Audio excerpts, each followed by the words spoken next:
Hi friends, എല്ലാവർക്കും നമസ്കാരം. ഇന്ന് നമ്മളൊരു സിമ്പിൾ ബ്രേക്ക്ഫാസ്റ്റ് റെസിപ്പിയാണ് കാണിക്കുന്നത്. നല്ല ടേസ്റ്റി ആയിട്ടുള്ളൊരു റവ ഉപ്മാവിൻ്റെ റെസിപ്പിയാണ്. റവ ഒരുപാട് കുഴഞ്ഞ് കട്ട പിടിക്കാതെ നല്ല ഡ്രൈ ആയിട്ടും സോഫ്റ്റ് ആയിട്ടും ഉണ്ടാക്കാവുന്ന നല്ല ടേസ്റ്റി ആയിട്ടുള്ളൊരു ഉപ്മാവിൻ്റെ റെസിപ്പിയാണ്. ഉപ്മാവ് കഴിക്കാൻ ഇഷ്ടമില്ലാത്തവരുണ്ടെങ്കിൽ ഒരു പ്രാവശ്യമെങ്കിലും ഈ രീതിയിലൊന്ന് ഉണ്ടാക്കി നോക്കുക, എന്തായാലും ഇഷ്ടമാവും. അപ്പോൾ ഈ വീഡിയോ നിങ്ങൾക്ക് ഇഷ്ടപ്പെടുകയാണെങ്കിൽ ലൈക്ക് ചെയ്യാൻ മറക്കരുത്. അതുപോലെ വീഡിയോ ഫ്രണ്ട്സിനും ഫാമിലിക്കൊക്കെ ഒന്ന് ഷെയർ ചെയ്ത് കൊടുക്കുക. പിന്നെ നമ്മുടെ ചാനൽ സബ്സ്ക്രൈബ് ചെയ്യാതെ കാണുന്നവരുണ്ടെങ്കിൽ മറക്കാതെ ഒന്ന് സബ്സ്ക്രൈബ് ചെയ്ത് സപ്പോർട്ട് ചെയ്യുക. അപ്പോൾ എത്രയും പെട്ടെന്ന് നമുക്കത് എങ്ങനെ ചെയ്യാൻ നോക്കാം. അപ്പോൾ ആദ്യം നമുക്ക് ഉപ്പുമാവിന് വേണ്ടിയിട്ടുള്ള റവ നല്ലോണം ഒന്ന് വറുത്തെടുക്കണം. അപ്പോൾ അതിന് വേണ്ടിയിട്ട് 1.5 കപ്പ് റവയാട്ടോ എടുത്തിരിക്കുന്നത്. കപ്പിൻ്റെ അളവിലോ ഗ്ലാസ്സിലോ ഏതിന് വേണമെങ്കിലും അളന്നെടുക്കാം. എപ്പോഴും നമ്മൾ വറുത്ത റവയായാലും വറുക്കാത്ത റവയായാലും ഒന്നും കൂടി ഒന്ന് വറുത്തതിന് ശേഷം ഉപ്പുമാവ് ഉണ്ടാക്കുകയാണ് കൂടുതൽ നല്ലത്. ഇവിടെ ഇപ്പോൾ നമ്മൾ വറുക്കാത്ത റവയാട്ടോ എടുത്തിരിക്കുന്നത്. അപ്പം ഇത് ചെറിയ ഫ്ലെയിമിൽ വെച്ചിട്ട് നല്ലോണം ഒന്ന് വറുത്തെടുക്കാം. കുറച്ച് സമയം ഇളക്കി കൊടുക്കുമ്പോൾ റവ നന്നായി മൂത്ത് നല്ലൊരു സ്മെല്ല് വരാൻ തുടങ്ങും. ആ സമയത്ത് നമ്മൾ കുറച്ചൊന്നും എടുത്തിട്ട് കഴിച്ചു നോക്കുക. ചെറുതായിട്ടൊന്നും ഇങ്ങനെ ക്രിസ്പി ആയിട്ട് വരണം, അതാണ് അതിൻ്റെ പരുവം. അപ്പോൾ ഏകദേശം ഒരു 10 മിനിറ്റൊക്കെ നന്നായിട്ട് ഇളക്കി കൊടുക്കേണ്ടി വരും. അതുവരെ നല്ലോണം ഒന്ന് വറുത്തെടുക്കുക. ഇനിയിപ്പോൾ നമ്മൾ എടുത്തിട്ടുള്ളത് വറുത്ത റവയാണെങ്കിൽ അത് ഒരുപാട് സമയമൊന്നും ഇളക്കേണ്ട ആവശ്യമില്ല. നന്നായിട്ടൊന്ന് ചൂടാക്കിയെടുത്താൽ മതി. ചെറിയ ഫ്ലെയിമിൽ വെച്ചിട്ട് തന്നെ ഒരു 4-5 മിനിറ്റ് നന്നായിട്ടൊന്ന് ഇളക്കി കൊടുത്തിട്ട് ഒന്ന് ചൂടാക്കിയെടുത്താൽ മതി. ഇപ്പോൾ നമ്മുടെ റവ നന്നായിട്ട് വറുത്തെടുത്തിട്ടുണ്ട്. ഇനി ഇത് പെട്ടെന്ന് തന്നെ വേറൊരു പാത്രത്തിലേക്ക് മാറ്റാം. ഇനി ഉപ്പുമാവ് ഉണ്ടാക്കാൻ വേണ്ടിയിട്ട് നമ്മളതുപോലെ ഒരു പാൻ അടുപ്പത്ത് വെച്ചിട്ടുണ്ട്. അതിലേക്ക് കുറച്ച് വെളിച്ചെണ്ണ ഒഴിച്ചു കൊടുക്കാം. വെളിച്ചെണ്ണയോ നെയ്യോ ഏത് വേണമെങ്കിലും ഉപ്പുമാവിനായിട്ട് എടുക്കാം. വെളിച്ചെണ്ണയും നെയ്യും നമ്മൾ എത്രത്തോളം ചേർക്കണോ അതിനനുസരിച്ച് ഉപ്പുമാവിന് ടേസ്റ്റ് കൂടും. അപ്പോൾ അതിൻ്റെ അളവൊക്കെ നമുക്ക് എത്ര വേണ്ടത് വെച്ചാൽ അതിനനുസരിച്ച് ചേർക്കാം. എണ്ണ നന്നായിട്ട് ചൂടായി കഴിയുമ്പോൾ ആദ്യം അതിലേക്ക് നമുക്ക് 1 ടീസ്പൂൺ കടുക് ഇട്ട് കൊടുക്കാം. എന്നിട്ട് ആ കടുക് നന്നായിട്ടൊന്ന് പൊട്ടി വരുന്നതോട് കൂടിയിട്ട് 1 ടീസ്പൂൺ ഉഴുന്നുപരിപ്പ് ചേർത്ത് കൊടുക്കാം. ഉഴുന്നുപരിപ്പിൻ്റെ കൂടെ വേണമെങ്കിൽ കടലപ്പരിപ്പ് കയ്യിലുണ്ടെങ്കിൽ അതും ചേർത്ത് കൊടുക്കാം. പിന്നെ അതിലേക്ക് നമ്മൾ ചേർക്കുന്നത് 2 വറ്റൽമുളകാണ്. അതൊന്ന് പൊട്ടിച്ചിട്ട് ഇട്ട് കൊടുത്തിട്ടുണ്ട്. പിന്നെ അതിൻ്റെ കൂടെ ഒരു 10 കാഷ്യൂനട്ടും ചേർത്ത് കൊടുക്കുന്നുണ്ട്. കാഷ്യൂനട്ട് ഓപ്ഷണലാണ്, കയ്യിലുണ്ടെങ്കിൽ മാത്രം ചേർത്താൽ മതി. എന്നിട്ട് അത് ജസ്റ്റ് ഒന്ന് അങ്ങോട്ട് റോസ്റ്റ് ചെയ്തെടുക്കാം. ഏകദേശം ഒരു ലൈറ്റ് ഗോൾഡൻ കളർ ആവുന്നതുവരെ ഒന്ന് ഇളക്കി കൊടുക്കാം. അതിന് ശേഷം പിന്നെ അതിലേക്ക് കുറച്ച് കറിവേപ്പില ചേർത്ത് കൊടുത്തിട്ട് ജസ്റ്റ് ഒന്ന് അങ്ങോട്ട് മിക്സ് ചെയ്തെടുക്കാം. എന്നിട്ട് പിന്നെ അതിലേക്ക് ഒരു ചെറിയ സവാള ചെറുതായി കട്ട് ചെയ്തതും ഒരു 1/2 ടേബിൾ സ്പൂൺ ഇഞ്ചി ചെറുതായി അരിഞ്ഞതും ഒരു 3 പച്ചമുളക് ചെറുതായി അരിഞ്ഞതുമാണ്. അപ്പോൾ പച്ചമുളകിൻ്റെ അളവ് നമ്മുടെ എരിവിനനുസരിച്ച് ചേർക്കുക. എന്നിട്ട് ആ സവാള നന്നായിട്ടൊന്ന് വഴറ്റിയെടുക്കുക. ഒരുപാട് അങ്ങോട്ട് കളറൊന്നും മാറേണ്ട ആവശ്യമില്ല. ജസ്റ്റ് ഒന്ന് ട്രാൻസ്പെറൻ്റ് ആയി വന്നാൽ മതി. അതുവരെ ഒന്ന് ഇളക്കി കൊടുക്കാം. ഏകദേശം ഒരു 1 മിനിറ്റൊക്കെ ഒന്ന് ഇളക്കി കൊടുത്താൽ മതി. ഇപ്പോൾ സവാള അതുപോലെ ഒന്ന് വഴന്നു വന്നിട്ടുണ്ട്. ഇനി ഇതിലേക്ക് നമ്മൾ ചേർക്കുന്നത് കുറച്ച് ക്യാരറ്റും ബീൻസുമാണ്.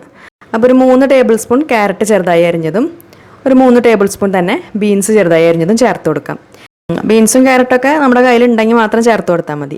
എന്നിട്ട് അതിലേക്ക് ഒരു 1/4 ടീസ്പൂൺ ഉപ്പ് ചേർത്ത് കൊടുത്തിട്ട് അത് നന്നായിട്ടൊന്ന് വഴറ്റിയെടുക്കുക. ഏകദേശം 1 മിനിറ്റൊക്കെ ഒന്ന് വഴറ്റിയെടുക്കാം. അതിന് ശേഷം ബീൻസും ക്യാരറ്റൊക്കെ നന്നായിട്ടൊന്ന് കുക്കായി വരണം. അപ്പോൾ അതിന് വേണ്ടിയിട്ട് ഫ്ലെയിം നന്നായിട്ട് കുറച്ച് വെച്ചിട്ട് അത് അടച്ച് വെച്ചിട്ടൊന്ന് വേവിക്കാം.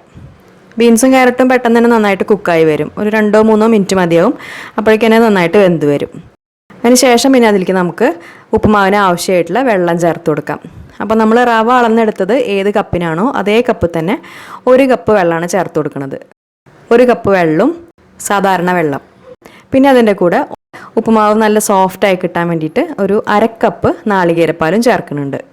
അപ്പോൾ 1.5 കപ്പ് റവയ്ക്ക് നമ്മൾ 1.5 കപ്പ് തന്നെ വെള്ളം എന്ന രീതിയിലാണ് ചേർത്തിട്ടുള്ളത്. അപ്പോൾ വെള്ളത്തിൻ്റെ കൂടെ അതുപോലെ കുറച്ച് നാളികേരപ്പാലോ പശുമ്പാലോ ചേർക്കുകയാണെങ്കിൽ ഉപ്പുമാവ് കുറച്ചും കൂടി നല്ല സോഫ്റ്റായിട്ടും ടേസ്റ്റി ആയിട്ടും ഉണ്ടാവും. എന്നിട്ട് പിന്നെ അതിലേക്ക് ആവശ്യത്തിനുള്ള ഉപ്പ് ചേർത്ത് കൊടുക്കാം. ആദ്യം നമ്മളൊരു 1/4 ടീസ്പൂൺ ചേർത്തിട്ടുണ്ടല്ലോ, അപ്പോൾ ഏകദേശം 1 ടീസ്പൂൺ ചേർത്താൽ മതി. പിന്നെ അതിൻ്റെ കൂടെ നമ്മൾ 1 ടീസ്പൂൺ പഞ്ചസാരയും ചേർക്കുന്നുണ്ട്. പഞ്ചസാര ചേർക്കുമ്പോൾ ഉപ്പുമാവിന് മധുരമൊന്നും ഉണ്ടാവില്ല. അതിലെല്ലാം ഒന്ന് ബാലൻസ് ആയിട്ട് ഉപ്പുമാവിന് നല്ലൊരു ടേസ്റ്റ് കിട്ടും. എന്നിട്ട് അത് നന്നായിട്ടൊന്ന് തിളപ്പിച്ചെടുക്കാം. മീഡിയം ഫ്ലെയിമിൽ വെച്ചിട്ട് തിളപ്പിച്ചെടുക്കുക. അപ്പോൾ വെള്ളം നാളികേരപ്പാലൊക്കെ അതുപോലെ നന്നായിട്ട് തിളച്ച് വന്നിട്ടുണ്ട്. ഇനി നമ്മൾ ഫ്ലെയിം നന്നായിട്ട് കുറച്ച് വയ്ക്കുക. കുറച്ച് വെച്ചതിന് ശേഷം നമ്മൾ വറുത്ത് വെച്ചിട്ടുള്ള റവ അതിലേക്ക് ചേർത്ത് കൊടുക്കാം. എന്നിട്ടത് പെട്ടെന്ന് തന്നെ നന്നായിട്ട് മിക്സ് ചെയ്തെടുക്കുക. റവ വെള്ളം വേഗം തന്നെ വലിച്ചെടുക്കും. അപ്പോൾ കട്ടകളില്ലാത്ത രീതിയിൽ പെട്ടെന്ന് തന്നെ മിക്സ് ചെയ്തെടുക്കുക.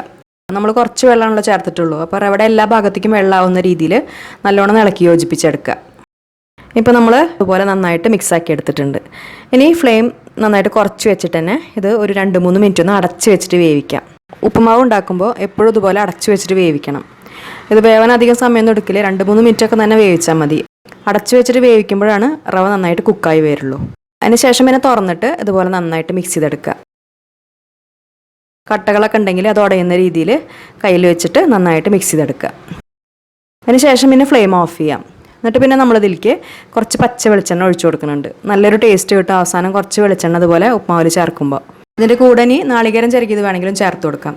നമ്മളിപ്പോൾ ഇതിൽ നാളികേരപ്പാൽ ചേർത്തിട്ടുള്ളത് കൊണ്ട് നാളികേരം ചേർക്കണില്ല. എന്നിട്ട് വീണ്ടും ഒരു 5 മിനിറ്റും കൂടി ഒന്ന് അടച്ചു വയ്ക്കുക. അതിനുശേഷം പിന്നെ തുറന്നിട്ട് വീണ്ടും ഇതുപോലെ നന്നായിട്ട് മിക്സ് ചെയ്തെടുക്കുക. കട്ടകളൊക്കെ ഉടയുന്ന രീതിയിൽ തന്നെ മിക്സ് ചെയ്തെടുക്കുക. ഇപ്പോൾ കുഴഞ്ഞു പോവാത്ത നല്ല ഡ്രൈ ആയിട്ടുള്ള അതുപോലെ നല്ല ടേസ്റ്റി ആയിട്ടുള്ള റവ ഉപ്മാവ് റെഡി ആയിട്ടുണ്ട്. ഇത് നമ്മളിങ്ങനെ കയ്യിൽ വെച്ചിട്ട് ഇളക്കുന്നിടത്തോളം ആ കട്ടകളൊക്കെ മുഴുവനായിട്ട് മാറിക്കിട്ടും. നല്ല ടേസ്റ്റി ആയിട്ടുള്ള ഉപ്മാവാണ്. ഈ രീതിയിൽ ചെയ്യാത്തവരുണ്ടെങ്കിൽ എന്തായാലും ഒന്ന് ഉണ്ടാക്കി നോക്കുക. നമുക്കിഷ്ടമുള്ള എന്തിൻ്റെ കൂടെ വേണമെങ്കിലും കഴിക്കാം. നമ്മളിത് പഴത്തിൻ്റെയും പപ്പടത്തിൻ്റെയും ഒക്കെ കൂടിയാണ് കഴിച്ചിട്ടുണ്ടായിരുന്നത്. അപ്പോൾ അതുപോലെ തന്നെ ഉപ്മാവിൻ്റെ വേറെ 2 റെസിപ്പികൾ നമ്മൾ മുൻപിട്ടിട്ടുണ്ട്. കുറേ പേര് കണ്ടിട്ടുള്ള റെസിപ്പിയാണ്. കാണാത്തവരുണ്ടെങ്കിൽ അതും കണ്ടു നോക്കിക്കോളൂ. അപ്പോൾ ഈ റെസിപ്പി എല്ലാവർക്കും ഇഷ്ടമായി എന്ന് വിചാരിക്കുന്നു. ഈ രീതിയിൽ എല്ലാവരും ഉണ്ടാക്കി നോക്കുക. എന്നിട്ട് ഫീഡ്ബാക്സ് ഒക്കെ മറക്കാതെ അറിയിക്കുക. പിന്നെ വീഡിയോ നിങ്ങൾക്ക് ഇഷ്ടപ്പെടുകയാണെങ്കിൽ ലൈക്ക് ചെയ്യുക, ഷെയർ ചെയ്യുക, കമൻറ്റ് ചെയ്യുക. അതുപോലെ ചാനൽ സബ്സ്ക്രൈബ് ചെയ്യാത്തവർ മറക്കാതെ ഒന്ന് സബ്സ്ക്രൈബ് ചെയ്ത് സപ്പോർട്ട് ചെയ്യുക. അപ്പോൾ നല്ലൊരു റെസിപ്പി വീഡിയോ ആയിട്ട് ഇനി വീണ്ടും കാണാം. താങ്ക്